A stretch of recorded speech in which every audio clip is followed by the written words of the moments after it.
شروع کرتا ہوں اللہ کے نام سے جو بڑا مہربان نہایت رحم والا ہے۔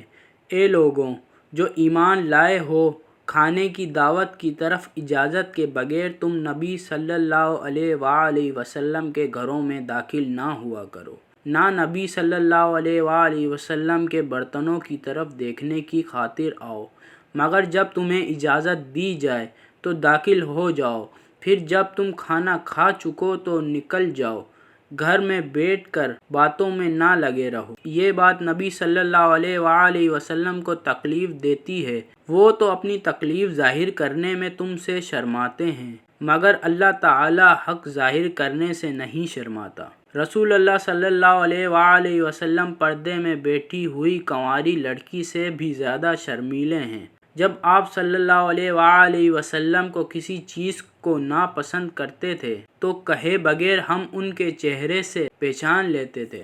آپ صلی اللہ علیہ وآلہ وسلم نے فرمایا ہے، حیا جزو ایمان ہے اور حیا مجسم بھلائی ہے۔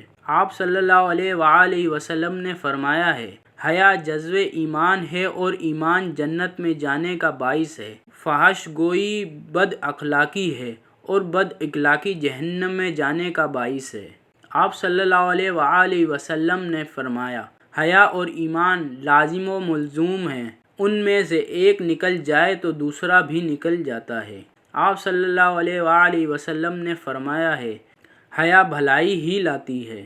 آپ صلی اللہ علیہ وآلہ وسلم نے فرمایا ہے، حیا اور بد کلامی سے اجتناب ایمان کی اجزا ہے، فحش گوئی اور بہت باتیں کرنا منافقت کی شاخیں ہیں، رواہ احمد وغیرہ۔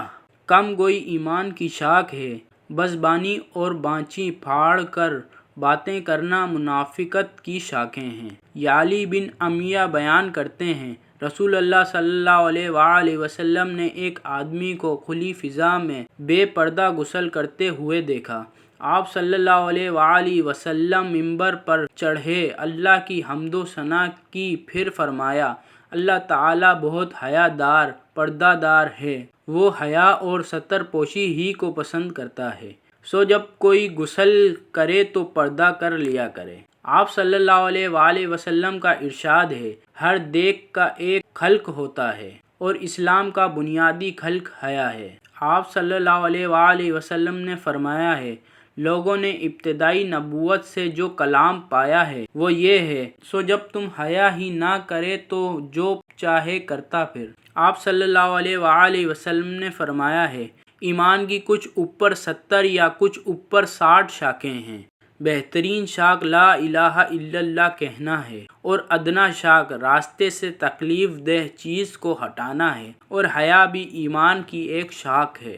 سیدنا عمر رضی اللہ تعالی عنہ بیان کرتے ہیں کہ رسول اللہ صلی اللہ علیہ وآلہ وسلم ایک آدمی کے پاس سے گزرے جو اپنے بھائی سے حیا کے بارے میں ناراض ہو رہا تھا، اسے کہہ رہا تھا، تجھے زیادہ شرم و حیا نے نقصان پہنچایا ہے۔ رسول اللہ صلی اللہ علیہ وآلہ وسلم نے اسے فرمایا، اسے چھوڑ دے، حیا کرنے پر ناراض نہ ہو، اس لیے کہ حیا ایمان کا حصہ ہے۔ سیدنا انس رضی اللہ تعالی عنہ بیان کرتے ہیں کہ رسول اللہ صلی اللہ علیہ وآلہ وسلم نے فرمایا، جب بھی فحش کسی چیز میں ہوتا ہے وہ اسے عیب دار کر دیتا ہے، اور جس چیز میں حیا ہوتی ہے وہ اسے زینت بخشتی ہے۔